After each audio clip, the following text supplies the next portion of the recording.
Hello friends, welcome back to channel. We have learned about many commands.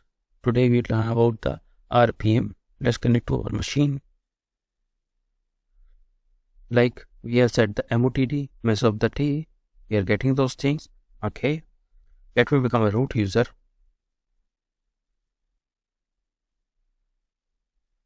Okay. So let's zoom in. This is our thing. So we have discussed about the command, but today we'll try to install the RPMs. What is RPM? RPM stands for Sir,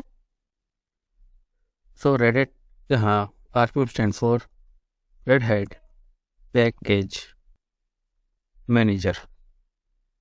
Okay, it's like installer which help us to install the package, remove the package, update the package and all. So it's like an installer which help us to install the RPMs. What are the RPMs? Like in our system, many processes are running. So it's kind of software that is package manager. So whatever things will have .rpm extension, that is the RPM, which help us to install into system and run to a machine.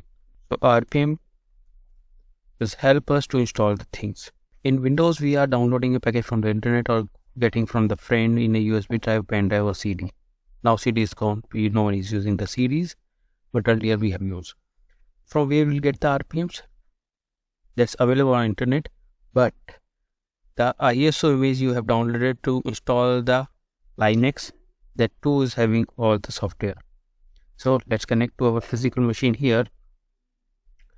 Okay, and then we'll go to setting,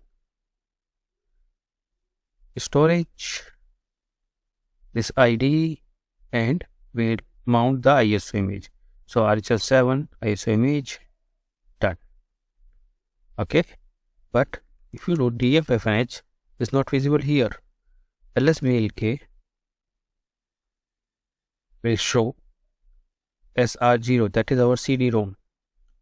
Size is 3.5 GB. Okay, so we will mount it to access this. What we'll do, /dev SR0 to /mnt.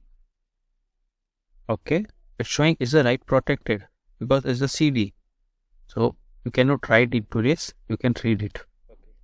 Now we'll go to /mnt, ls-l. If you see, these many folders are there. All the packages are under packages directory.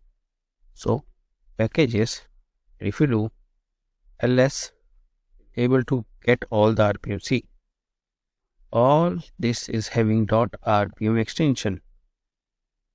Okay, so we can install this thing using RPM command. So RPM command help us to install all the, like any of the RPM, uninstall it, install, uninstall, update, upgrade, downgrade, everything we can do using RPM. RPM stands for Red Hat Package Manager. So that's the story behind it. Let me tell you about, so like we have mounted this from /mnt. So we'll go inside /mnt and all the packages are available in the package folder. RPM will install only the package which is having RPM extension. So we are inside the packages and you see all the packages are listed here. We'll try to install some package, how to install and remove. Whatever transaction we are doing, that is getting saved somewhere. Okay, so for installation we are having command rpm-ivh install verbose and human readable. For removing we are having E. For update we are having U. RPM help us to install, update, downgrade, verify and these things. So in the next session we'll learn about how to install a package, how to remove a package, how to update. Till then keep practicing, learn more about RPM. See you in the next video. Till then keep practicing. Goodbye.